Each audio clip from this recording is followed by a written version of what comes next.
आप देख रहे हैं एनएमटी न्यूज और आपको रखे सबसे आगे। उत्तर पश्चिम मुंबई लोकसभा निर्वाचन क्षेत्र में बीजेपी और शिंदे सेना में कौन बीस है, ये साबित करने की होड़ लगी है। यहां से शिंदे सेना अपना उम्मीदवार उतारना चाहती है, लेकिन उसके पास उम्मीदवार दिखाई नहीं दे रहे हैं। इधर बीजेपी भी अपना उम्मीदवार उतारने की कोशिश में जुटी है।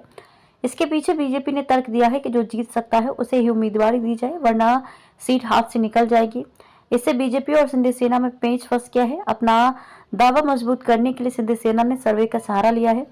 पिछला लोकसभा चुनाव 2019 बीजेपी और शिवसेना ने मिलकर लड़ा था। संयुक्त शिवसेना ने गजानन कीर्तिकर को उतारा था, जबकि कांग्रेस के संजय निरुपम को मौका दिया था। कीर्तिकर को 5,70,063 यानी कि 60.55% मत मिले थे, जबकि निरुपम को 3,09,735 यानी कि 32.90% वोट। 2,60,000 मतों के अंतर से निरुपम हार गए थे। शिवसेना में जब बिखराव हुआ तो कीर्तिकर ने उद्धव ठाकरे का साथ छोड़ दिया और शिंदे सेना से जा मिले, लेकिन उनके बेटे अमोल ने उद्धव सेना का साथ नहीं छोड़ा। इस चुनाव में उद्धव सेना ने अमोल कीर्तिकर को उम्मीदवारी दी है।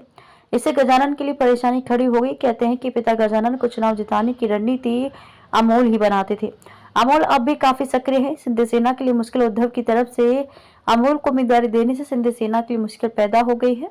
इस क्षेत्र में शिंदे सेना के पास कोई ऐसा चेहरा नहीं है जिसे वह उम्मीदवार बना सके। इस सीट के लिए शिंदे सेना के कभी अभिनेता गोविंदा तो कभी जोगेश्वरी के विधायक रविंद्र वायकर का नाम चर्चा में आता है, लेकिन अब तक ठोस रूप में कुछ तय नहीं हो पाया है। इसका फायदा बीजेपी उठाना चाहती है। बीजेपी तर्क दे रही है कि उसके पास ऐसे उम्मीदवार हैं जो जीत सकते हैं, इसलिए शिंदे सेना यहां से बीजेपी को मौका देना चाहिए। आप देख रहे हैं एनएमटी न्यूज और आपको रखे सबसे आगे।